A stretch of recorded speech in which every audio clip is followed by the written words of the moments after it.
अस्सलामुअलैकुम। आज मैं आप लोगों के साथ बहुत ही मज़ेदार और बहुत आसान मीठे की रेसिपी शेयर कर रही हूँ।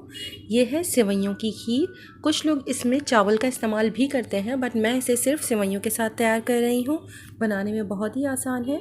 रेसिपी स्टार्ट करने से पहले अगर आपने अब तक मेरे चैनल को सब्सक्राइब नहीं किया तो प्लीज़ सब्सक्राइब कर लीजिए। तो आइए शुरू करते हैं। सबसे पहले पैन में मैंने 1.5 लीटर दूध बॉईल होने के लिए रख दिया है और साथ ही इसमें मैं शामिल कर रही हूँ 4 अदद इलायची, जिसे मैंने खोल लिया था। अगर आप इसमें इलायची का पाउडर ऐड करना चाहते हैं तो आप इस वक्त इलायची ऐड मत कीजिएगा और एंड में आप जब शुगर ऐड करें साथ ही इलायची पाउडर भी ऐड कर सकते हैं। दूध में उबाल आने के बाद आप इसे हल्की आंच के ऊपर कम से कम 10 से 15 मिनट के लिए कुक कर लीजिए ताकि दूध थोड़ा सा थिक हो जाए। इसके बाद मैं इसमें सेवइयाँ शामिल कर रही हूँ। सेवइयों को मैंने पहले हाथों से अच्छी तरह से क्रश किया है और क्रश करने के बाद ये तकरीबन आधा कप सेवइयाँ मैं दूध के अंदर शामिल कर रही हूँ। सेवइयाँ शामिल करने के बाद आप इसे हल्की आंच पर कुक होने के लिए छोड़ दीजिए। वक्फे वक्फे से इसमें चम्मच चलाते रहें। इसे इतनी ही देर कुक करना है जिस कंसिस्टेंसी की आप खीर रखते हैं, क्योंकि ये भी ठंडी होने के बाद मज़ीद गाढ़ी हो जाएगी। जब खीर गाढ़ी होने लगे तब इसमें लास्ट में आप शुगर ऐड कर दीजिए। मैंने यहाँ पर 5 खाने के चम्मच चीनी के ऐड किए हैं। आप 5 से 6 खाने के चम्मच ऐड कर सकते हैं, लेकिन मैं इसमें later on condense milk add करने वाली हूँ। अगर आप नहीं ऐड करना चाहते तो आप शुगर की क्वांटिटी मज़ीद बढ़ा सकते हैं।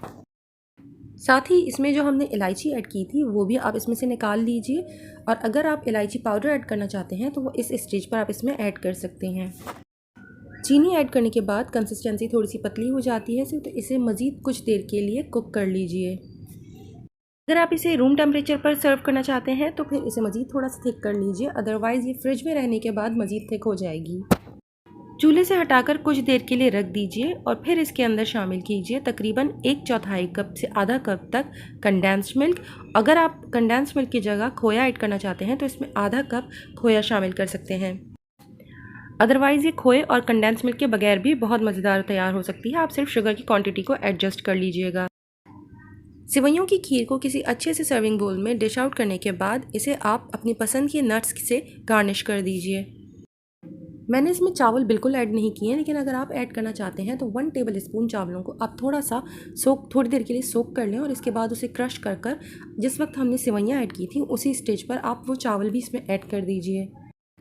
अगर ये रेसिपी आपको पसंद आए तो प्लीज़ लाइक, शेयर और कमेंट कीजिए और मेरे चैनल को सब्सक्राइब करना मत भूलिएगा। अपना और अपनों का बहुत ख्याल रखें। अल्लाह हाफ़िज़।